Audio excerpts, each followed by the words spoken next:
Chapter 6, Transformer Protection. Transformers are a critical and expensive component of power systems.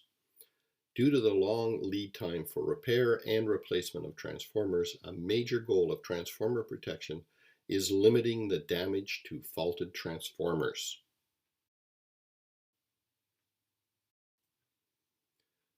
The comprehensive transformer protection provided by multiple function protective relays is appropriate for critical transformers of all applications. The type of protection for the transformers varies depending on the application and the importance of the transformer. Any extended operation of the transformer under abnormal conditions such as faults or overloads compromises the life of a transformer, which means adequate protection should be provided for quicker isolation of the transformer under such conditions. Looking at the aforementioned in a little bit more detail, the reasons to provide transformer protection are, first of all, to detect and isolate the faulty equipment. Secondly, it's to maintain system stability. Then thirdly, we want to limit the damage, and that involves minimizing the risk of fire and, of course, minimizing the risk to personnel, including workers and the general public.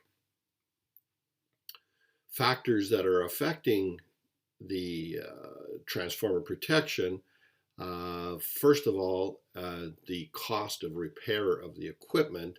As I've said, the transformers are a extremely expensive inventory item, and we, in order to repair or replace them, costs a lot of money. So we want to minimize the cost of repair.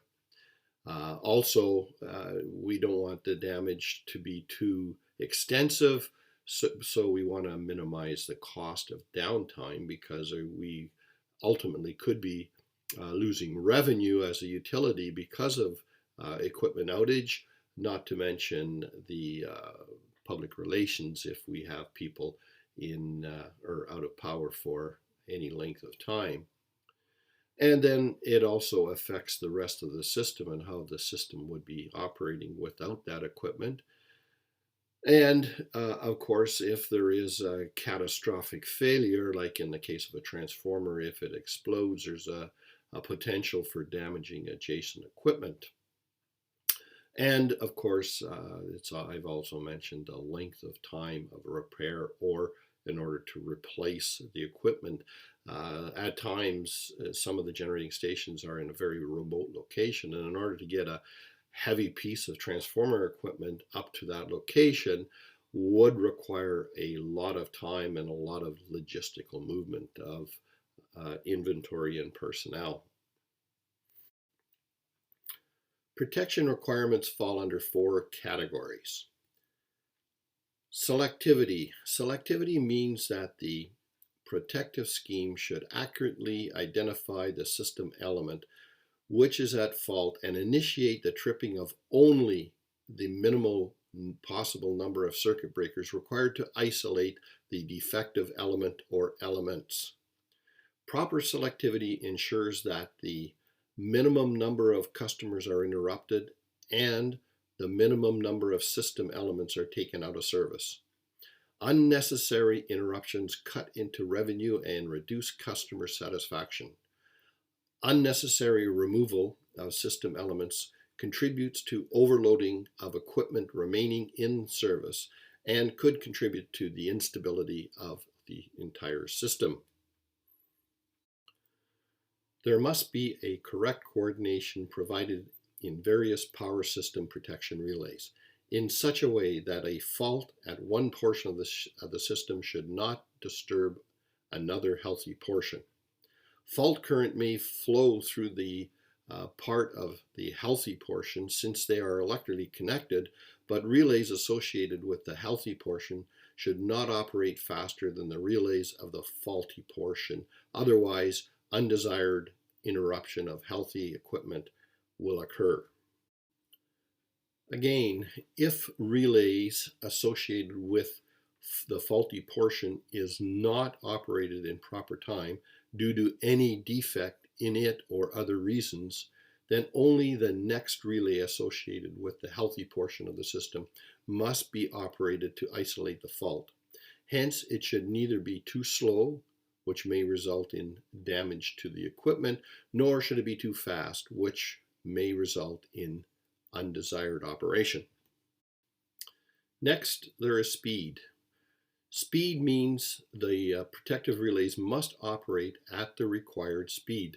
Speed of a fault clearance is essential since the likelihood of a widespread system disturbance or complete system collapse increases with the duration of the fault. Rapid clearance of fault minimizes the damage to faulted equipment and also minimizes the hazard to personnel who may be in the vicinity. Reliability is the most important requisite of a protective relay. Relays remain inoperative for long periods of time before a fault occurs. But if a fault occurs, the relay must respond instantly and correctly. Reliability, that is, dependability and security, is essential for any relay scheme. Dependability is defined as the assurance that the relay will operate when required to. Security is the assurance that they will not operate when not required to. Traditionally, utility facilities have favored dependability rather than security. That is, false trips outnumber failures to trip. While false trips are obviously not desirable, the emphasis on dependability is preferred since the consequences of a failure to trip are generally much more severe than the consequences of a false trip. And lastly, there is sensitivity. Sensitivity of the relaying equipment must be sufficiently sensitive so that it can operate reliably when the level of a fault condition just crosses a predefined limit. Having said all that, transformer faults could fall into one of three categories. First of all, there's overloads. These tend to not be extremely fast. In fact, they kind of slowly grow as the load is added to the system, but there is a predefined limit that transformers should not exceed, both in the way of temperature and current flow and several other factors. But overloads could cause damage, and when they cross a predefined limit, that's when relaying action must be taken in consideration and either trip the transformer off or adjust feeders coming off the transformer so that the overload condition will not exist. Then there's internal faults. These are the major reasons why we have relaying protection on a transformer. These can be very catastrophic if they've left in the system too long, and depending on the type of fault, could actually destroy the whole transformer. So we definitely want to have good relaying in place for the detection and the isolation of internal faults within a transformer. Then there are through faults, and we talked about faults external to the transformer, but through faults could cause the transformers to become overloaded in themselves, and they certainly have to have protective equipment there in case the outside elements fail to isolate the fault. Then a through fault condition could still damage the transformer, and you want to make sure that that does not happen.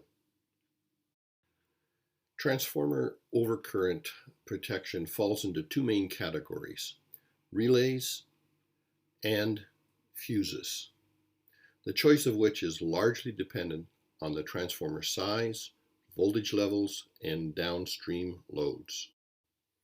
Small distribution transformers are commonly protected only by fuses. In many cases, no circuit breaker is provided, making fuse protection the only available means of automatic isolation.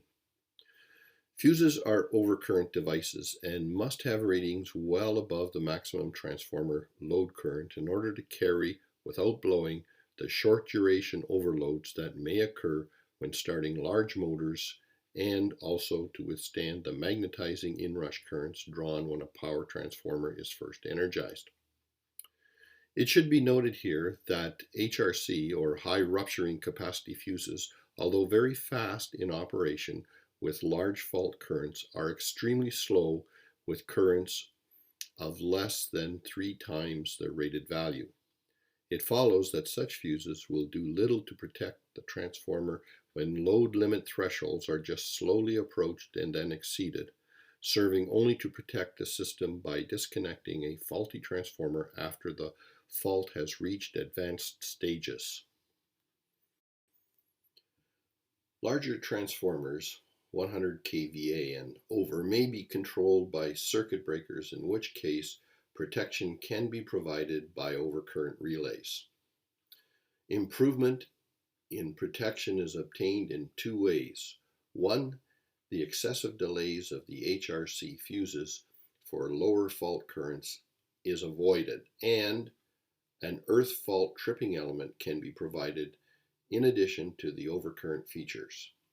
Time delay characteristics are chosen to discriminate with circuit protection downstream on the secondary side.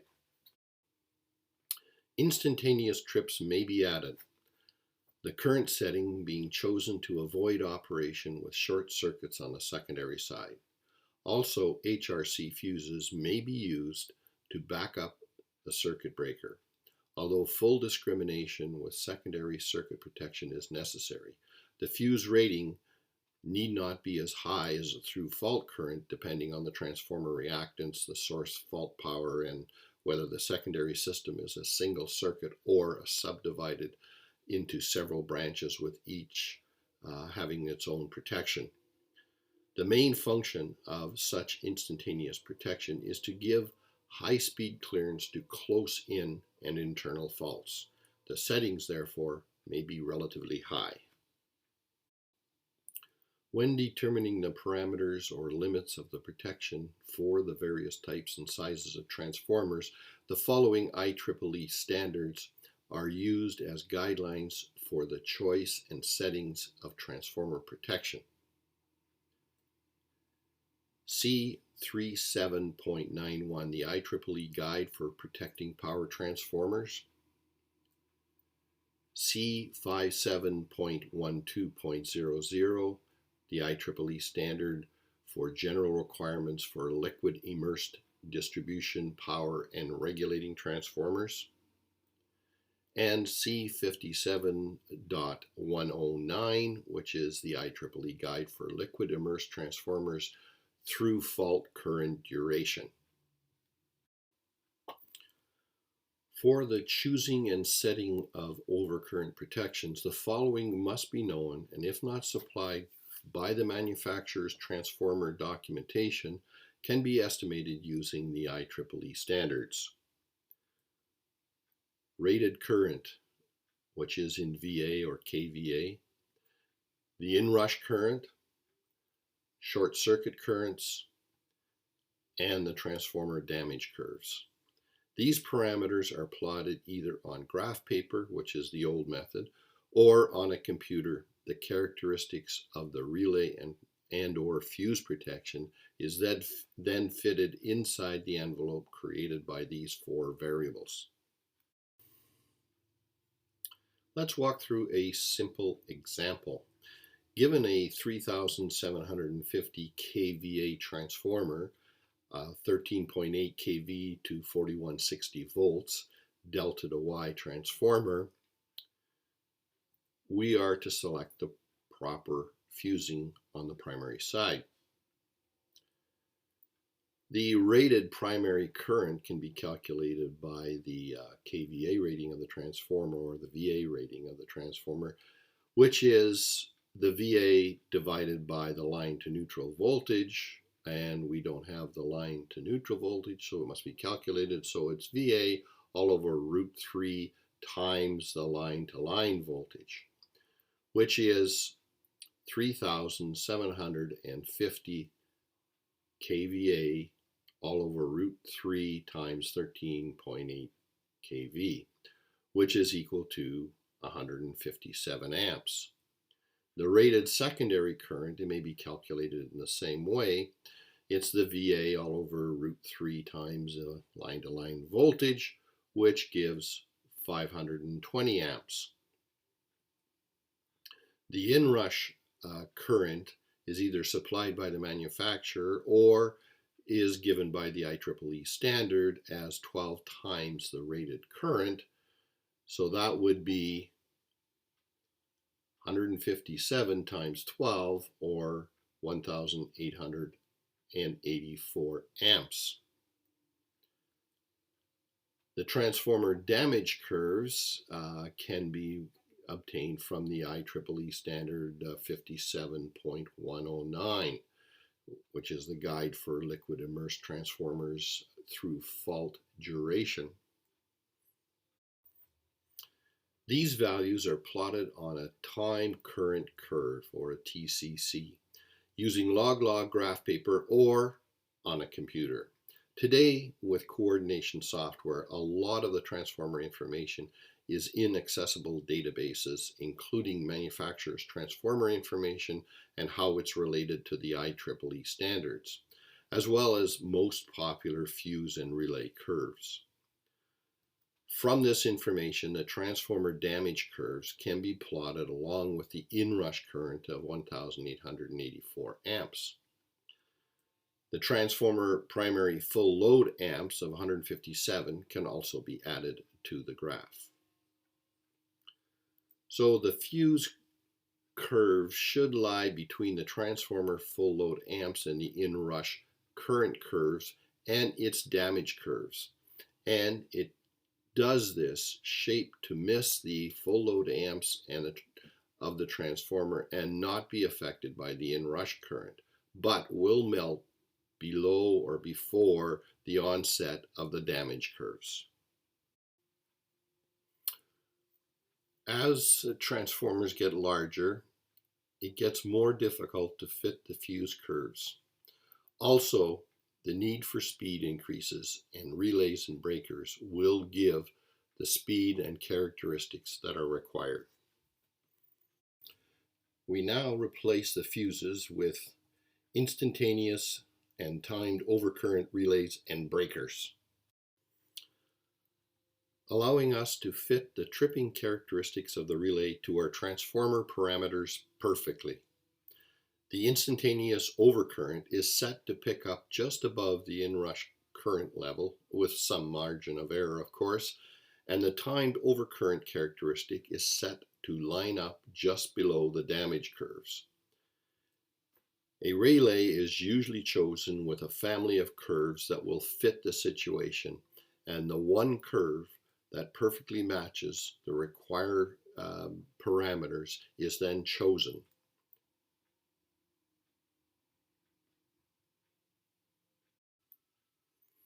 Transformer differential protection schemes are ubiquitous to almost any power system. While the basic premise of transformer differential protection is straightforward, numerous features are employed to compensate for challenges presented by transformer applications. Although this type of protection provides the best selectivity and speed for the detection and clearing of system faults, it's not without its challenges. Primarily, current mismatches are often caused by different CT ratios, or even using different manufacturer CTs and mixing them in the system may cause a mismatch, and they have to be carefully looked at. Transformer configuration, delta Y, Y delta, Y zigzag type transformers introduce current shifts that have to be accounted for when applying differential protection. And if the transformer has on-load tap changers, as soon as the tap changer starts to move, you automatically introduce mismatches between current ratios on the primary and the secondary.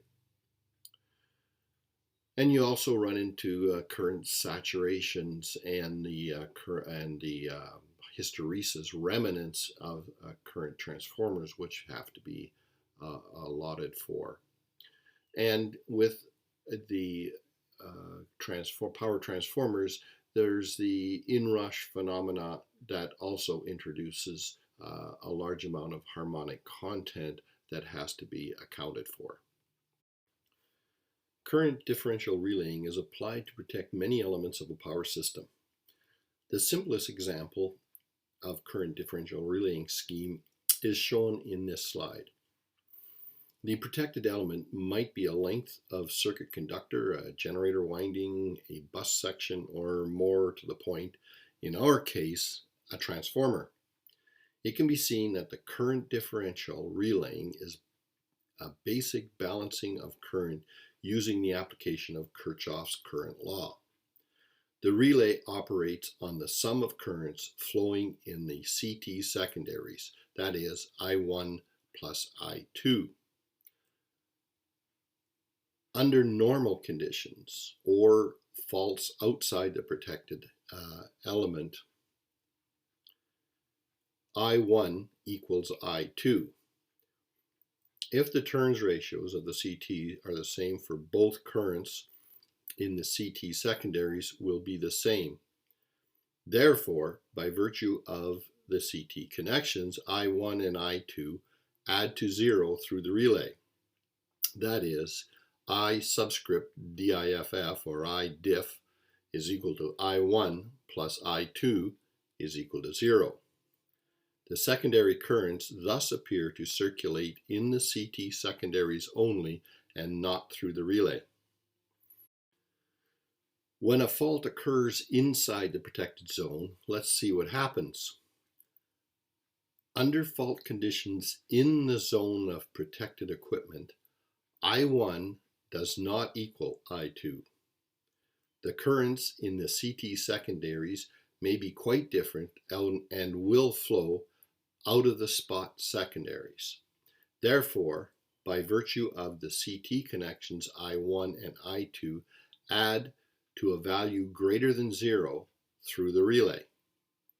That is, I diff is equal to I1 plus I2 is not equal to 0. The secondary currents thus no longer appear to circulate in the CT secondaries only, but will add to a substantial amount flowing through the differential relay coil. In power transformers, the input power is equal to the output power. However, the voltage and the current in both the primary and secondary sides are different depending on whether the transformer is step up or step down. For instance, if the transformer is a step-up transformer, that means the input voltage is higher than the output voltage. And conversely, while the input current is higher than the output current. For this reason, and in order to balance the currents for differential protection, the CTs in the primary and the secondary sides of the power transformer will not have the same turns ratio.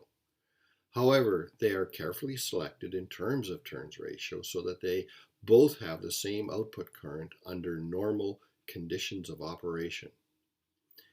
Even if of different turns ratios, the same make and model of CTs should be used. If this is not possible, other ones with characteristics as close as possible should be chosen. However, this mismatch can and will lead to erroneous differential current flowing in the operating coil.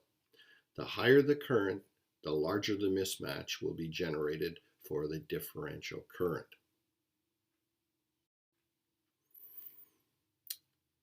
However, if the CTs are matched with the proper ratios and we consider per unit values for the current, under normal conditions, or for faults outside the protected equipment, I1 per unit is equal to I2 per unit. If the turns ratio of the CTs are matched to the turns ratio of the transformer, both currents in the CT secondaries will be the same. Therefore, by virtue of the CT connections, I1 and I2 add to 0 through the relay.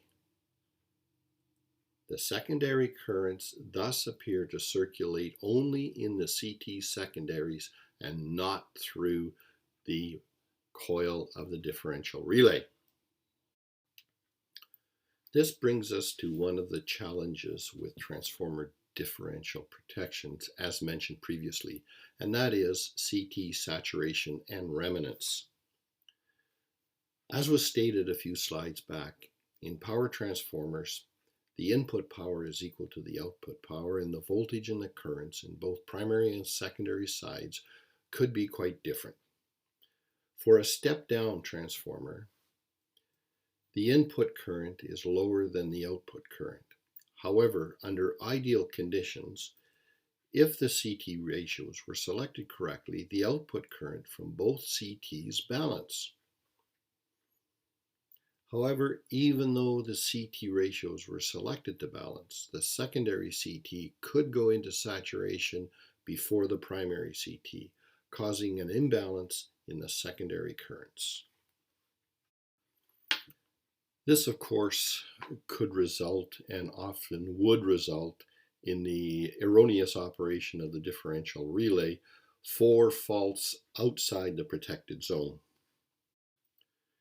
Transient magnetizing inrush, or exciting current, occurs in the primary side of the transformer whenever the transformer is switched on or energized.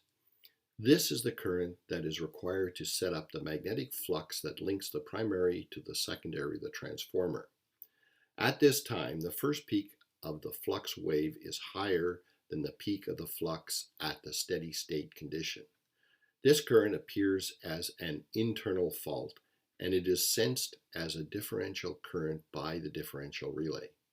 The value of the first peak of the magnetizing current may be as high as several times the peak at full load. The magnitude and duration of the magnetizing inrush current is influenced by many factors. Some of these factors are the instantaneous value of the voltage waveform at the moment the circuit breaker is closed, the value of the residual or remnant magnetic flux, the polarity of that residual magnetizing flux, the type of iron laminations used in the transformer core, the saturation flux density of the transformer core, the total impedance of the supply circuit, the physical size of the transformer, the maximum flux carrying capability of iron core laminations, and the input supply voltage level. The effect of the inrush current on the differential relay could result in false tripping of the transformer without any existing type of fault. From the principle of operation of a differential relay, the relay compares the currents coming from both sides of the power transformer. However, the inrush current is flowing only in the primary side of the power transformer, so that the differential current will have a significant value due to the existence of current in only one side. Therefore, the relay has to be able to distinguish or recognize that this current is a normal phenomenon and not to trip as a result of it. This current is usually taken as 12 times the rated kVA current for 0.1 second. An on-load tap changer is installed on a power transformer to control automatically the transformer's output voltage. This device is required whenever there are heavy fluctuations in the power system voltage. The transformation ratio of the CTs can be matched with only 1 point of the tap changer range. Therefore, if the on-load tap changer is changed, unbalanced current flows in the differential relay operating coil. This action causes the CTs to be mismatched. This current will be considered as a fault current, which could make the relay operate and send out a trip signal. Here again, the relay has to be designed to recognize this type of current as a normal phenomenon and not to trip due to this current. So, to summarize, there exist three main difficulties that tend to handicap the conventional transformer differential protection. They induce the differential relay to release a false trip signal without the existence of any fault. They are the magnetizing inrush current during the initial energization of the transformer, CT mismatch and saturation, and transformer ratio changes due to tap changer operation. A solution to these difficulties is the percentage differential type relay. This relay has three coils. One operating coil, which operates the same as a simple differential relay coil, except that it is restrained from operating by two restraining coils. These coils' restraining strength depends on the amount of flow-through current. The differential current required to operate this relay is a variable quantity owing to the effect of the restraining coils. In the percentage restraint current differential relay, the operating current is the vector sum of the CT currents. I is equal to I1 plus I2. The operating current must be large enough to overcome the restraint provided by some percentage K of the flow-through current, which is derived from the sum of the magnitude of the individual CT currents. That current is equal to K times the magnitude of I1 plus the magnitude of I2. The operating characteristic of such a relay is shown here. Except for a slight effect of the control spring at low currents over the minimum pickup value, the ratio of the differential operating current to the average restraining current is a fixed percentage, which explains the name of the relay. The advantage of this relay is that it is less likely to operate incorrectly for faults that occur external to the protected zone. The operating characteristic of the percentage restraint differential relay with a slope K1 is shown here. The operating zone is indicated in green and the restraining zone is indicated in red. Restraint differential relays can have different restraint slopes depending on the relay you choose, and some relays actually have dial-in features that you can control the percentage or the slope of the operating characteristic of the relay. Some percentage differential relays may have dual slope characteristics as shown in this slide. The dual slope percentage restraint characteristic improves the security of the current differential relay for faults external to the protected zone. This is of particular advantage because current transformers may not accurately reproduce the primary fault currents under transient fault conditions. The dual slope restraint characteristic is a form of adaptive restraint in which the magnitudes of the restraint quantity is increased for high current conditions where CT accuracy is worse and CT saturation becomes more probable. The minimum pickup region is used between 0 and approximately 0.5 per unit restraint current. It provides security against CT remnants and accuracy errors and is usually set between 0.3 and 0.5 per unit. The slope 1 region is used between the minimum pickup region and the next slope breakpoint. Slope 1 provides security against false tripping due to CT accuracy. Class C CT's accuracy is about plus or minus 10%, therefore 20% should be the absolute minimum setting with a greater than 30% preferred. For on-load tap changer applications, another plus or minus 10% is added. Slope 2 provides security against false tripping during through fault events where CT saturation is likely. In this area, a significant DC current component will be present, and therefore saturation is likely. Slope 2 is normally set at 60 to 80%. The differential protection method implies that for normal loads or through faults, the vector summation of all currents entering and leaving the protected zone must be equal. Therefore, there will be no current flow in the operating coil of the protection relay for loads or external faults, but there will be relay current proportional to fault current for internal faults. As I have already mentioned, a common problem that exists for differential bus and/or transformer protection is CT saturation. During external fault conditions, as we have already seen, one or more CTs in the differential scheme can become saturated. In this case, the saturated CT then acts as a low impedance short circuit.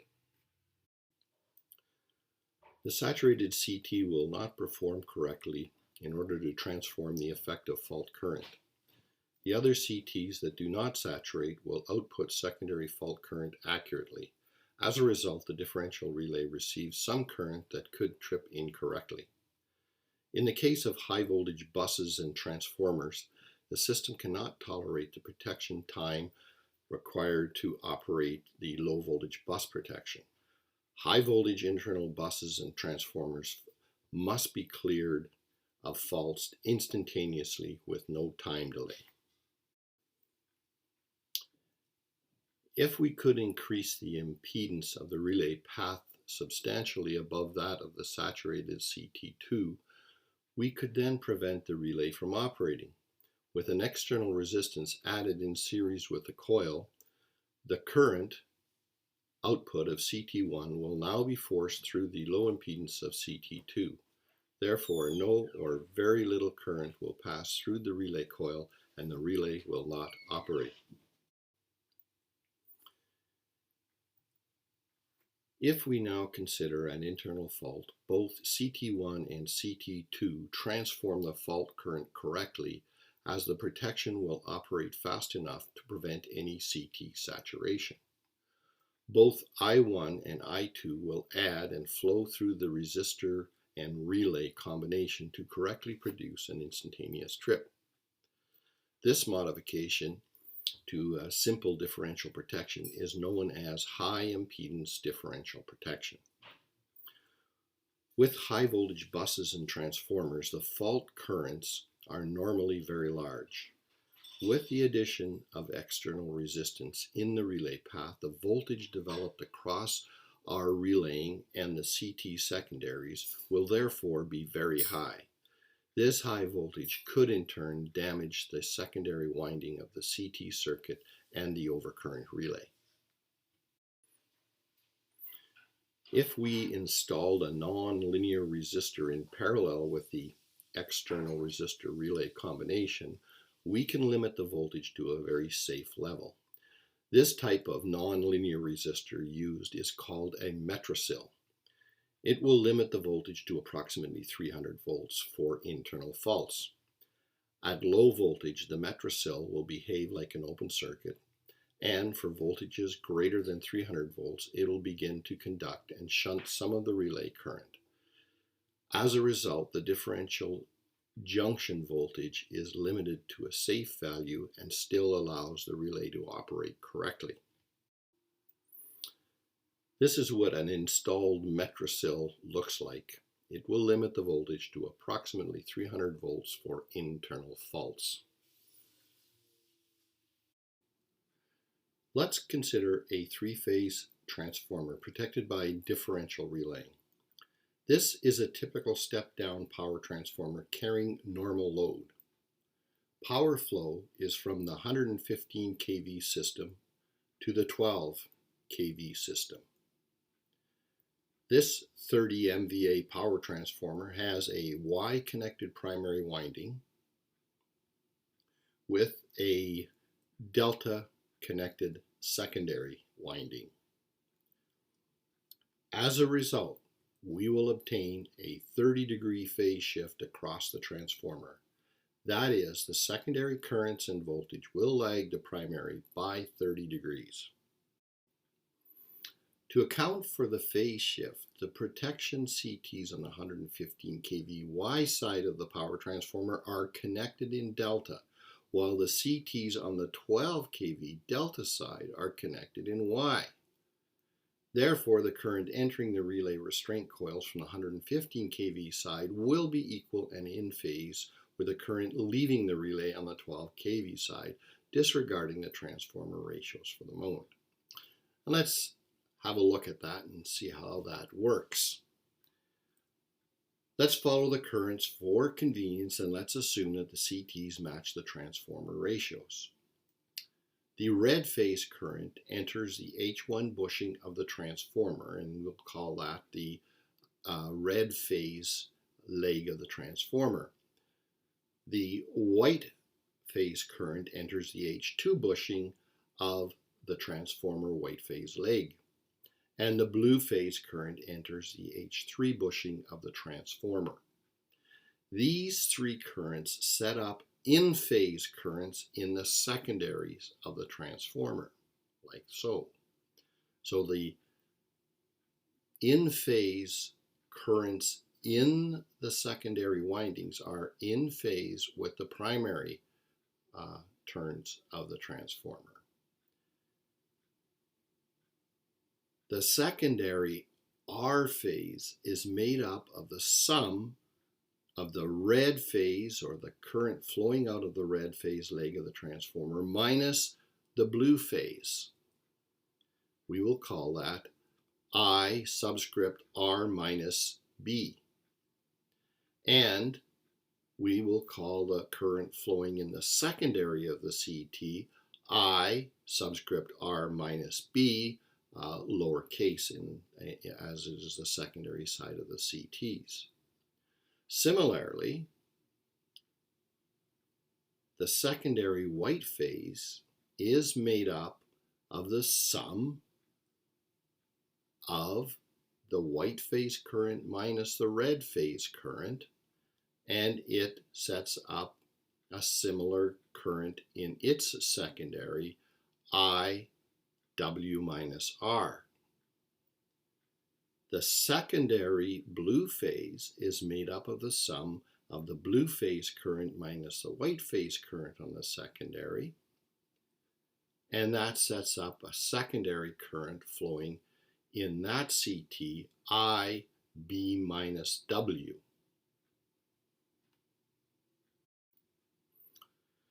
Moving back to the high side, we see that the R and B CT secondaries are summed, and that means the current flowing in to the red phase restraint coils will be made up of I R minus B.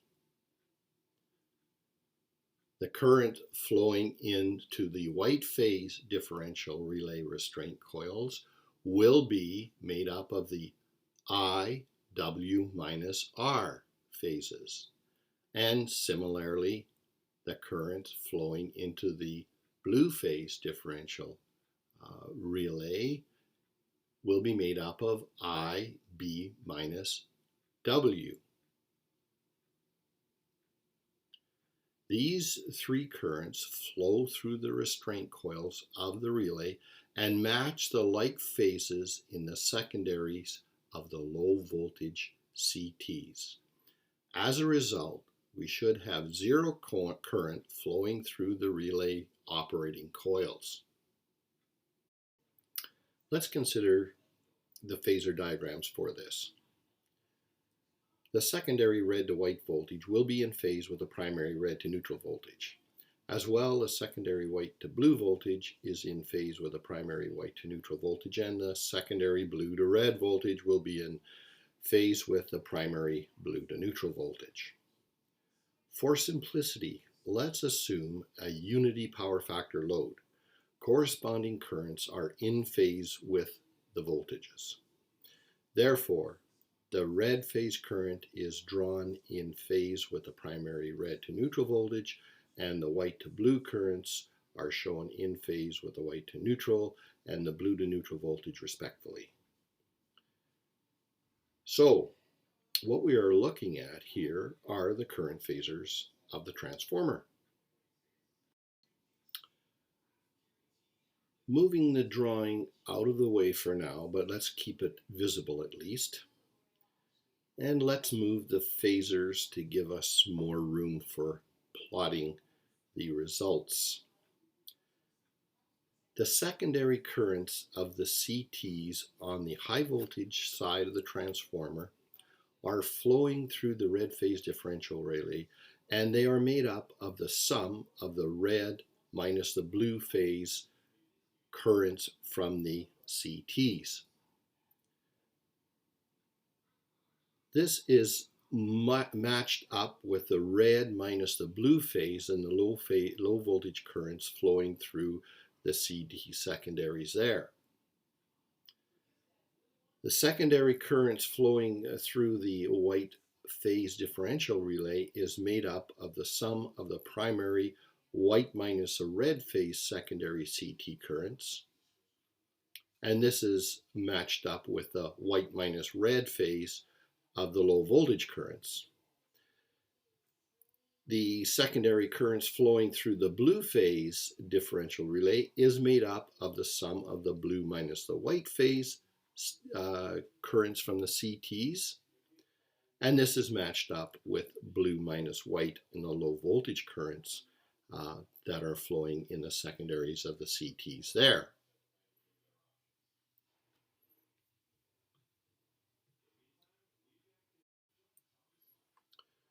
Now, for clarity, we have removed all of the phasors except the resultants. By rearranging the phasors, it can clearly be seen that the currents on both sides of the relay match for normal operating conditions or for faults outside the protected zone. So far, we have disregarded transformer ratios. Therefore, let's look at ratio matching in order to calculate the CT ratios that are required. We know the transformer rating is 30,000 kVA, which is given by this formula where the kVA or the VA rating is equal to 3 times the line to neutral voltage times the line current. We don't know the line to neutral voltage, but we do know the line to line voltage, so we'll make the conversion in our formula because we know the relationship between the line to neutral voltage and the line to line current, and that gives us the VA is equal to root 3 times V line to line times the line current. Rearranging the formula in order to solve for what the line current would be at the rated kVA gives us the kVA all over root 3 times the line to line voltage. Now we have to be careful here of the kV multiplier, but since we're using kVA in the numerator, we can use kV in the denominator, and the 1000 multiplier takes care of itself. So on the 115 kV side, the line current would be 30,000 kVA all over root 3 times 115 kV, which means the primary amps flowing in the transformer is 151 amps. If we choose primary CTs, that is to place 300 to 5 amp CTs, one on each phase of the primary, and in fact these ratios have already been chosen for us, so that we know that the primary CT ratios are 300 to 5. So then the current flowing in the secondaries of each one of those CTs is the primary amps, 151 divided by 300 divided by 5, which gives us 2.52 amps flowing in the secondaries of each one of the CTs. We now know the current that would be flowing in each of the primary CT secondaries, but the currents flowing into the relay is the sum of two CT secondary currents. So let's start with looking at the blue phase differential relay. The relay sees from the 115 kV side CTs the blue phase current minus the white phase current, which is the blue phase current added to minus the white phase current. And each of these currents we know is 2.52 amps. This would give us the resultant we'll label as I subscript B minus W, which stands for the blue phase minus the white phase current. Looking at the triangle, we've seen this ratio before. So we know the resultant I subscript B minus W is going to be equal to root 3 times the white phase current. Therefore, the relay will see root 3 times 2.52 amps, which is equal to 4.36 amps. We already know that the secondaries of the primary and secondary match in phase, so now we have to make sure that the current magnitudes are equal in order to net zero flowing through the relay's operating coil. On the 12 kV side, using the same formulas, but this time the line-to-line voltage is 12 kV. Therefore, the secondary current would be given by 30,000 kVA all over root 3 times 12 kV, which is equal to 1,443 amps that are flowing in the secondaries of the power transformer lines under normal or rated load conditions. We have on the secondary side of the power transformer bushing CTs, and there's one for each phase, so there's 3 of them with the multiple tap ratios of 2,000, 1,600, 1,200 to 5. So if we wanted to calculate what the exact CT ratio should be in order to match up with the primary current flowing in the into the relay, it would be the secondary amps that are flowing in the secondaries of the power transformer divided by those relay amps, which happens to be 4.36. And if we divided 1,443 amps by 4.36 amps, that would tell us we'd like to have a CT ratio of 330.96 to 1, or 1,655 to 5. However, we don't have that luxury of exact ratios of the current transformer. We've been dealt with a ratio that's the closest one is 1,600 to 5. So that's the one that we would pick, and that would give us our best fit. The relay settings would then be calculated and calibrated in order to give us enough leeway that the 1,600 to 5 tap ratio would work. So this ends chapter 6.